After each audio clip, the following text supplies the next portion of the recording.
আজ আমি রান্না করব চিকেন ড্রামস্টিক ফ্রাই। কেমন আছেন সবাই? আশা করি ভালো আছেন।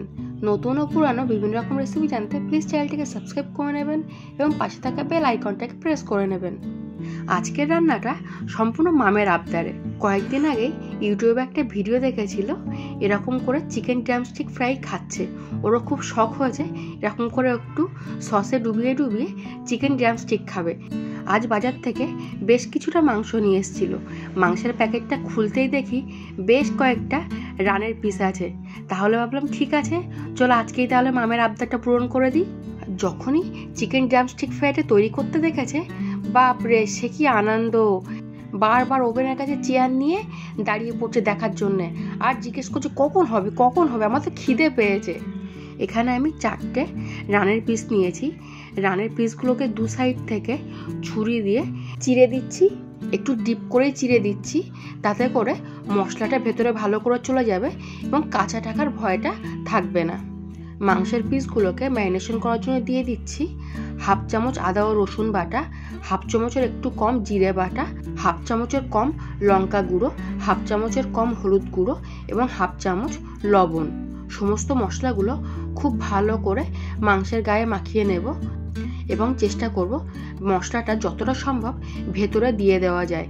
তবে ম্যারিনেশনটা খুব ভালো হবে। ম্যারিনেশনটা করে আধ ঘন্টার জন্য রেখে দেব। মাংসটা যতক্ষণ ম্যারিনেশনে থাকছে ততক্ষণে চিকেন ড্রামস্টিকের কোটিংটা তৈরি করে নিই। তার জন্য এখানে 100 গ্রাম ময়দা নিয়েছি। ময়দার মধ্যে হাফ চামচের একটু কম আদা রসুন বাটা, হাফ চামচের একটু কম জিরে বাটা, সামান্য একটু হলুদ, হাফ চামচেরও কম লবণ এবং সামান্য একটু শুকনো লঙ্কার গুঁড়ো দিয়ে ভালো করে মিশিয়ে ঝরঝরে করে নিচ্ছি। মাংসের রানের পিসটা নিয়ে ময়দার মধ্যে খুব ভালো করে মিশিয়ে নিচ্ছি।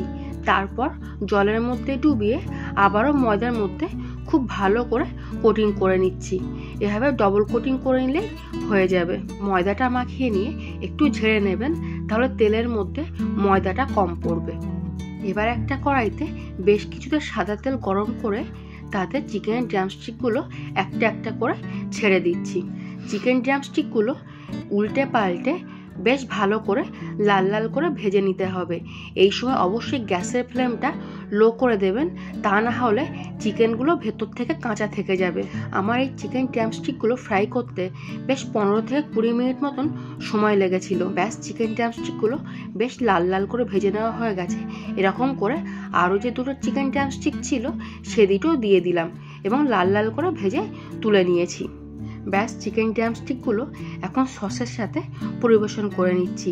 ভিডিওটি ভালো লাগলে প্লিজ একটা লাইক করে দেবেন এবং কমেন্টে অবশ্যই জানাবেন কেমন হয়েছে।